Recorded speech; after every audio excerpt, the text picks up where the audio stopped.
ഒരാൾ കിടക്കണമൊക്കെ.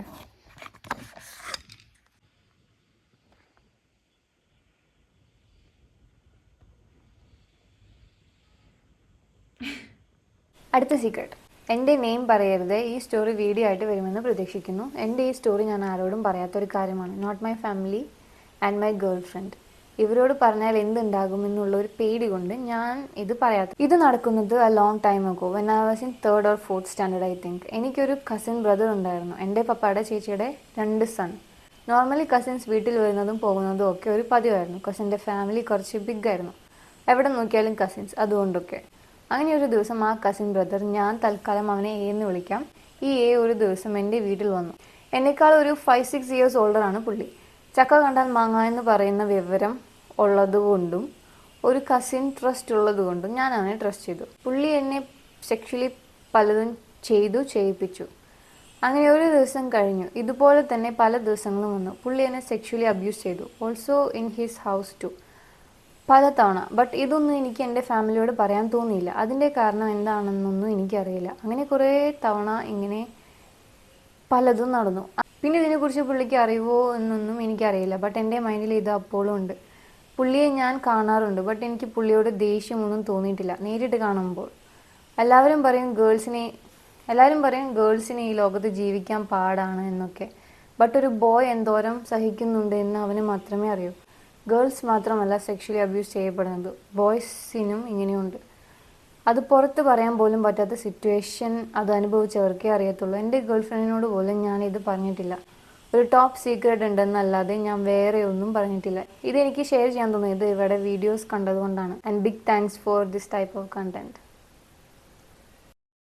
അടുത്ത secret. Hi ഞാൻ അന്ന് 7th സ്റ്റാൻഡേർഡിൽ പഠിക്കുകയായിരുന്നു. ഒരു കോൺവെന്റ് സ്കൂളായിരുന്നു. സോ ആ ടൈമിൽ ഞങ്ങളുടെ സ്കൂളിൽ ബോയ്സിന് 7th സ്റ്റാൻഡേർഡ് വരെ മാത്രം സീറ്റ് ഉണ്ടായിരുന്നുള്ളൂ. അത് കഴിഞ്ഞ് അവർ സ്കൂൾ മാറണം. എൻ്റെ ക്ലാസ്സിൽ 5 ബോയ്സ് ആണ് ഉണ്ടായിരുന്നത്.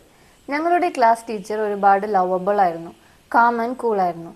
ക്ലാസ് ലീഡർ സെലക്ട് ചെയ്യുന്ന കാര്യം വന്നപ്പോൾ ടീച്ചർ പറഞ്ഞു, എല്ലാവർക്കും ലീഡർ ആവാൻ ചാൻസ് കൊടുക്കണം. ഒരു മന്തിൽ 2 ലീഡർ വെക്കും. നെക്സ്റ്റ് മന്ത് അവർ മാറി നെക്സ്റ്റ് 2 പേര് വരും. അങ്ങനെ എല്ലാവർക്കും ഒരു ചാൻസ് കിട്ടും. ഒരുപാട് മന്ത് കടന്നുപോയി. ജാനുവരി ആയപ്പോൾ ടീച്ചർ എന്നെയും വേറൊരു കുട്ടിയെയും ലീഡറായി സെലക്ട് ചെയ്തു. ജനുവരി ലാസ്റ്റ് വീക്ക് എൻ്റെ ബർത്ത്ഡേ ആയിരുന്നു. സോ അന്ന് ഞാൻ വളരെ എക്സൈറ്റഡ് ആയിരുന്നു. ടീച്ചർ ക്ലാസ്സിൽ വന്നപ്പോൾ ഞാൻ എൻ്റെ ബർത്ത്ഡേ ആണെന്ന് പറഞ്ഞു. ഇന്ന് നമ്മുടെ ലീഡറുടെ ബർത്ത്ഡേ ആണ്, എല്ലാവരും വിഷ് ചെയ്യാൻ പറഞ്ഞു. ഞാനും ഹാപ്പിയായി. എല്ലാവർക്കും ചോക്ലേറ്റ് കൊടുത്തു. ബാലൻസ് ചോക്ലേറ്റ് ഞാൻ എൻ്റെ ബാഗിൽ വെച്ചു. അന്ന് ലാസ്റ്റ് പീരീഡ് ഫ്രീ ആയിരുന്നു. എല്ലാവരും സൈലന്റ്. പെട്ടെന്ന് ഒരു ബോയ്, മെൻഷൻ ഹിം ജെ, സംസാരിക്കാൻ തുടങ്ങി. അവൻ എൻ്റെ വീടിൻ്റെ കുറച്ച് ഡിസ്റ്റൻസിലായിരുന്നു താമസം. ഞാൻ ഒരുപാട് ടൈം അവനോട് സൈലന്റ് ആയിരിക്കാൻ പറഞ്ഞു. ബട്ട് അവൻ അത് അനുസരിച്ചില്ല. ഞങ്ങളുടെ സോഷ്യൽ സയൻസ് എടുക്കുന്ന സിസ്റ്ററിനെ ഞങ്ങൾക്ക് എല്ലാവർക്കും പേടിയായിരുന്നു. സൗണ്ട് കേട്ട് സിസ്റ്റർ വന്നാൽ ലീഡർ എന്ന നിലയിൽ എല്ലാവരെക്കാളും എനിക്കായിരിക്കും കൂടുതൽ പണിഷ്മെന്റ് കിട്ടുക. സോ അതോർത്ത് എനിക്കൊന്നുകൂടി പേടിയായി. ദേഷ്യത്തിൽ ഞാൻ അവനോട് പറഞ്ഞു, സൈലന്റ് ആയിരിക്കാമോ, സിസ്റ്റർ ഇപ്പോൾ വരും, വേണമെങ്കിൽ ബാലൻസ് ചോക്ലേറ്റ് എല്ലാം നിനക്ക് തരാം പ്ലീസ് എന്ന്. ബട്ട് അവൻ അത് ഇഷ്ടമായില്ല. ഞാൻ കൊടുത്ത ചോക്ലേറ്റിൽ ഒന്ന് അവൻ എൻ്റെ അടുത്തേക്ക് ത്രോ ചെയ്തു. ബട്ട് ഞാൻ അത് കണ്ടില്ല. അവൻ്റെ ഫ്രണ്ട് അത് കണ്ടു. ഫ്രണ്ട് എന്നോട് തിരിഞ്ഞു നോക്കാൻ പറഞ്ഞു, കളിയാക്കി. ഞാൻ നോക്കി. അപ്പോൾ ആ ചോക്ലേറ്റ് ഫ്ലോറിൽ കിടക്കുന്നു. ഞാൻ അവനെ നോക്കി. അപ്പോൾ രണ്ടാമത്തെ ചോക്ലേറ്റ് അവൻ ഡോറിൽ കൂടി പുറത്തേക്ക് ത്രോ ചെയ്തു. ഇത് കണ്ട അവൻ്റെ ഫ്രണ്ട് എന്നെ ഒരുപാട് കളിയാക്കി. എനിക്ക് വല്ലാതെ ഹേർട്ടും ഇൻസൾട്ടും ആയി. പെട്ടെന്ന് ബെല്ലടിച്ചു. എല്ലാവരും ക്ലാസ്സിൽ നിന്ന് പോയി. ഞാൻ ഗ്രൗണ്ടിൽ ജെയ്ക്ക് വേണ്ടി വെയിറ്റ് ചെയ്തു. അവൻ വന്നപ്പോൾ ഞാൻ സോറി പറഞ്ഞു. സിസ്റ്ററിനെ പേടിച്ചാണ് ഞാൻ അങ്ങനെ പറഞ്ഞേ, നീ അതൊന്നും മനസ്സിൽ വെക്കരുത്. ബട്ട് അവൻ എന്നെ മൈൻഡ് ചെയ്യാതെ പോയി. ഞാൻ ഒരുപാട് വിഷമിച്ചു. കേക്ക് കട്ട് ചെയ്യുമ്പോഴും അത് തന്നെയായിരുന്നു എൻ്റെ മനസ്സിൽ. എനിക്ക് അവനോട് വല്ലാത്ത ദേഷ്യം തോന്നി. പിന്നീട് ഒരുപാട് തവണ ഞങ്ങൾ തമ്മിൽ കണ്ടു. ആദ്യം ഞാൻ അവനെ മൈൻഡ് ചെയ്തില്ല. But one day he smiled at me. ഞാനും ചിരിച്ചു. എന്നോടൊന്ന് സംസാരിച്ചു. ഞാൻ ഇൻട്രസ്റ്റ് ഇല്ലാത്ത പോലെ നിന്നു. ഇപ്പോഴും എൻ്റെ ബർത്ത്ഡേക്ക് എനിക്ക് ഈ ഇൻസിഡൻറ്റ് ഓർമ്മ വരും. എനിക്ക് അവനെ അടിക്കാനുള്ള ദേഷ്യമുണ്ട് ഇപ്പോഴും. ബട്ട് ഇത് അവൻ അറിയില്ല, ആർക്കും അറിയില്ല ഇതുവരെ. ബട്ട് എൻ്റെ ലാസ്റ്റ് ബർത്ത്ഡേക്ക് അവൻ എന്നോട് എന്തോ പറയാൻ വന്നു. ബട്ട് പറയാതെ പോയി. ഞങ്ങൾക്ക് 2 പേർക്കും മനസ്സിലായി എന്താ കാര്യമെന്ന്. പിന്നെ ഞാൻ അവനെ കണ്ടിട്ടില്ല. അവൻ ഇപ്പോൾ അബ്രോഡ് പോയി. അതിനു മുമ്പ് എനിക്കൊരു ലെറ്റർ തന്നു, ഐ എം റിയലി സോറി. അതിപ്പോഴും എൻ്റെ അടുത്ത് സീക്രട്ട് ആയുണ്ട്. Kids are sweet. അടുത്ത സീക്രട്ട്. ഹായ് എന്നെ എപ്പോഴും അലട്ടുന്ന ഒരു ട്രോമയാണ് ഇന്നിവിടെ ഷെയർ ആക്കുന്നത്. എൻ്റെ അച്ഛൻ്റെ അമ്മയുടെയും ലവ് മാരേജ് ആയിരുന്നു. അമ്മയ്ക്ക് 21 ഇയേഴ്സ് ഉള്ളപ്പോഴാണ് ഞാൻ ജനിക്കുന്നത്. എൻ്റെ അച്ഛമ്മയ്ക്ക്, വിച്ച് മീൻസ് എൻ്റെ അച്ഛൻ്റെ അമ്മയ്ക്ക് എന്നെ ഇഷ്ടമല്ലായിരുന്നു. ലൈക്ക് എൻ്റെ അമ്മയോട് ഉള്ള ദേഷ്യം എന്നോട് പോലെ. എനിക്ക് 5 വയസ്സുള്ളപ്പോൾ തൊട്ട് കള്ളം പറഞ്ഞ അച്ഛൻ്റെ അടുത്ത് നിന്ന് എനിക്ക് അടി മേടിച്ച് തരുമായിരുന്നു. എപ്പോഴും വഴക്ക് പറയും. എനിക്ക് 10 വയസ്സായിരുന്നപ്പോഴാണ് എൻ്റെ അനിയൻ ജനിക്കുന്നത്. എപ്പോഴും അവൻ്റെ കാര്യത്തിൽ അച്ചമ്മ കൺസേൺ ആയിരുന്നു. ബിക്കോസ് അവനൊരു ആൺകുട്ടിയാണ്. അവനോട് കാണിക്കുന്ന സ്നേഹം കാണുമ്പോൾ എനിക്ക് വല്ലാത്ത സങ്കടവും ജലസും അടിക്കും. ഇതെൻ്റെ പാരൻസിന് മനസ്സിലായിരുന്നു. എൻ്റെ അച്ഛനും അമ്മയും ആയിരുന്നു എനിക്ക് ഏറ്റവും വലിയ സപ്പോർട്ട്. എൻ്റെ അനിയൻ വലുതായപ്പോൾ അവനും. ആ, ദാറ്റ്സ് എ ഹാപ്പി എൻഡിങ്. ഇപ്പോൾ ഇതൊക്കെ തന്നെയാണ്. ബട്ട് എനിക്ക് ഇപ്പോൾ എൻ്റെ അച്ഛമ്മയോടൊരു സ്നേഹവും ഇല്ല. ഞാൻ ഇത്രയും ഇൻട്രോവേർട്ട് ആവാനുള്ള കാരണം അവരാണ്. പക്ഷെ ഞാൻ എത്ര ഡിപ്രസ്ഡ് ആണെങ്കിലും ആരോടും ഷെയർ ആക്കാറില്ല. പാരൻസിനോട് പോലും. അവരൊത്തിരി വിഷമിക്കും. Sometimes I feel like a burden for them. അടുത്ത സീക്രട്ട്. ഹായ് വസീസ്, ഞാനിവിടെ വലിയൊരു ഫാനാണ്. ഒരുപാട് കാലമായിട്ട് വിചാരിക്കുന്നു സീക്രട്ട് എഴുതി അയക്കണമെന്ന്. ഇപ്പോഴാണ് ടൈം കിട്ടിയത്. 2023 സീക്രട്ടാ. I'm sorry guys. എനിക്കിപ്പോൾ 18 വയസ്സായി. ഞാനൊരു ബോയ് ആണ്. ഇപ്പോൾ ഡിഗ്രി ഫസ്റ്റ് ഇയർ പഠിക്കുന്നു. ഞാൻ 3rd ക്ലാസ്സിലായിരുന്നപ്പോൾ എൻ്റെ ഒരു കസിൻ ചേട്ടൻ ഒരുപാട് യൂസ് ചെയ്തു. എനിക്കതിൽ ആദ്യം താല്പര്യമില്ലായിരുന്നു. പിന്നെ എൻ്റെ കസിൻ ബ്രോ പറഞ്ഞു ഇതൊക്കെ ചെയ്താൽ എനിക്ക് ടോയ്സും ചോക്ലേറ്റ്സും വാങ്ങിച്ചു തരാമെന്ന് പറഞ്ഞു. യൂസ് ചെയ്ത് കഴിഞ്ഞാൽ ചോക്ലേറ്റ് ഒക്കെ തരും. അങ്ങനെ ഇത് എൻ്റെ 7th സ്റ്റാൻഡേർഡ് വരെ പോയി. പിന്നെ അത് നിർത്തി. പിന്നെ ഞാൻ 8th എത്തിയപ്പോൾ എനിക്ക് വേറൊരു ബോയ് ഫ്രണ്ടിനെ കിട്ടി. എനിക്ക് അങ്ങനെ ഫ്രണ്ട്സ് ആരുമില്ല. കൊച്ചിലെ തൊട്ട് എൻ്റെ കസിൻ അങ്ങനെ എന്നോട് ചെയ്തത് കൊണ്ട് ഞാൻ വിചാരിച്ചു എല്ലാ ബോയ്സും അങ്ങനെയാണ്. പിന്നെ എനിക്ക് കുറച്ച് കംഫർട്ടായി ഫീൽ ചെയ്തത് ഞാൻ നേരത്തെ പറഞ്ഞ ബോയ് ഫ്രണ്ടാണ്. പിന്നെ എനിക്ക് മനസ്സിലായി അവനും എന്നെ യൂസ് ചെയ്യുവാണെന്ന്. അതാ നിർത്തിയത്. Then I understood I'm having a more gay personality than straight. ഇപ്പോൾ ഞാൻ കംപ്ലീറ്റ്ലി ഓക്കെ ആയി. എനിക്ക് സിറ്റുവേഷൻസ് എങ്ങനെ ഹാൻഡിൽ ചെയ്യേണ്ടത് എന്ന് അറിയാം. സെക്ഷൽ അബ്യൂസ് ഇപ്പോൾ കൂടി വരുവാണ്. ദയവ് ചെയ്ത് കുട്ടികൾക്ക് ഗുഡ് ടച്ച് എന്താ, ബാഡ് ടച്ച് എന്താ, എന്താണ് തെറ്റ്, എന്താണ് ശരി എന്നൊക്കെ പറഞ്ഞു കൊടുക്കുക. ഗേൾസിന് മാത്രമല്ല ബോയ്സിനും പറഞ്ഞു കൊടുക്കുക.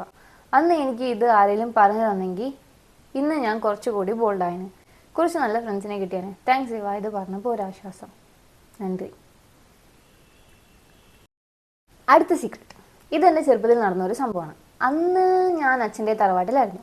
തറവാടിൻ്റെ അടുത്തുള്ള വീട്ടിൽ കല്യാണത്തിന് പോയതായിരുന്നു. അങ്ങനെ കല്യാണത്തിൻ്റെ തലേന്ന് രാത്രി ഞങ്ങൾ കുട്ടികളെല്ലാവരും കൂടെ ഹൈഡ് ആൻഡ് സീക്ക് കളിച്ചു. അവിടെ വീടുകൾ അടുത്തായതുകൊണ്ട് പേടിക്കൊന്നുമില്ലായിരുന്നു. അങ്ങനെ കളിക്കിടയിൽ ഞാനും ഫ്രണ്ടും കുറച്ച് ദൂരെ മാറി നിന്നു. അപ്പോഴാണ് അത് ശ്രദ്ധിച്ചത്. അവിടെ റോഡിൻ്റെ അടുത്തുള്ള പോസ്റ്റിലേക്ക് മാത്രം ഒരു പ്രത്യേക വെളിച്ചം. സൂക്ഷിച്ചു നോക്കിയപ്പോൾ സംതിങ് ലൈക്ക് ഹാൻഡ് ഞങ്ങളുടെ നേരേക്ക് വരുന്ന പോലെ ഒരു ഷാഡോ. വി തോട്ട് അത് അവിടെ ആരെങ്കിലും നിൽക്കുന്നുണ്ടാവും. But we checked, nobody was there. And also I'm a big fan. ഞാൻ കഥയുടെ ഒപ്പം പോണാണ്. മുഖം കണ്ട ആൾക്കാർക്ക് പേടിയാവേ, പക്ഷെ ഇവനാണ് വീട്ടിൽ പേടിത്തണ്ട. എൻ്റെ മൈക്ക് കാണാനില്ല. ഇതിൻ്റെ അകത്തായിരുന്നു ഉണ്ടായിരുന്നു. ബ്ലാക്ക് ടേബിൾ മേക്കായിരുന്നു. ആർക്കെങ്കിലും കാണാൻ പറ്റുമോ? ബട്ട് ഞാൻ കണ്ടു. ആദ്യത്തെ secret, very very very important. I'm studying in 10th class. I'm a big fan of yours. I want to say something. Please never put on your glasses again. I know I don't look good in glasses. പക്ഷേ എൻ്റെ കണ്ണ് കാണാണ്ടിരിക്കാൻ പറ്റില്ല. It is so cute. Wait, we are not on the same page here. I know your angel from. എന്താ ചെയ്യും? പിള്ളേരെ കൊണ്ട് തോറ്റി. ചുറ്റുമുള്ളതൊന്നും കാണാൻ പറ്റും. Oh my god. അയ്യോ, എന്താ പ്രേതോ? 100 രൂപ GP ചെയ്യൂ പ്ലീസ്. 1000 ഉണ്ട്, അതിൽ താത്ത ഒരു 100 രൂപ ഇടും. ആമി, ലൈഫ് എന്ന് പറയുന്നത് ഇങ്ങനെയാണ്. ഒരുപാട് സ്ട്രെസ്സും സ്ട്രെയിനും എല്ലാവർക്കും ഉണ്ട്. ഇതൊന്നും അനുഭവിക്കാത്ത അംബാനി പോലും ഉണ്ടാവില്ല. അനിൽ അംബാനിക്ക് തന്നെ തലയിൽ മുടിയില്ല. ആളെ ഇത്രയും പൈസ ഉണ്ട്, പക്ഷെ ആൾക്കത് ശരിയാക്കാൻ പറ്റുന്നുണ്ടോ? ഇല്ല. എനിക്ക് തമ്മിൽ ഓഫർ ചെയ്ത് കുറച്ച് പേര് വന്നിട്ടുണ്ട്. അവരോടൊക്കെ എനിക്ക് സ്നേഹം മാത്രം. പക്ഷെ ഐ ഡോണ്ട് വാണ്ട് തമ്നെയിൽസ്. തമ്നെയിൽ ഒരു വീഡിയോയ്ക്ക് വളരെ ഇമ്പോർട്ടൻ്റ് ആണെന്ന് എനിക്കറിയാം, പക്ഷെ ഇറ്റ്സ് ഓക്കെ. ചിലരുടെ തമ്നെയിൽ കണ്ടിട്ട് ക്ലിക്ക് ചെയ്യുമ്പോൾ വീഡിയോയുടെ അകത്തൊന്നും ഉണ്ടാവില്ല. അപ്പം അതിനെക്കാട്ടും ബെറ്റർ ഒരു തമ്നെയിലില്ലാതെ ഒരു വീഡിയോ കിടക്കുന്നില്ലേ? ഇങ്ങനെയുണ്ട്. ആ ബാക്ക് കണ്ടിട്ട് എനിക്ക് തന്നെ പേടിയാവും. I feel like that's not me. Ooh, hi. That's me. പിന്നെ എനിക്ക് കുറച്ച് കംഫർട്ടായി ഫീൽ ചെയ്തത്.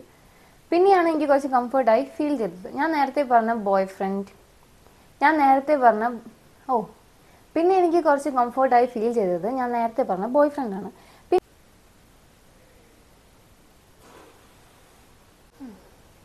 നോ.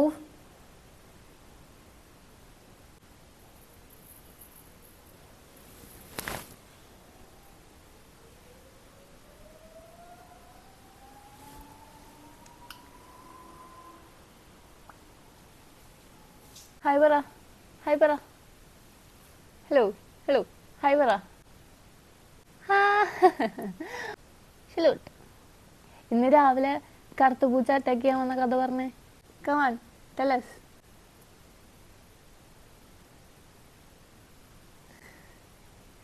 അവിടെ വീടുകൾ എടുത്തതായിരുന്നു. എന്താ അത്?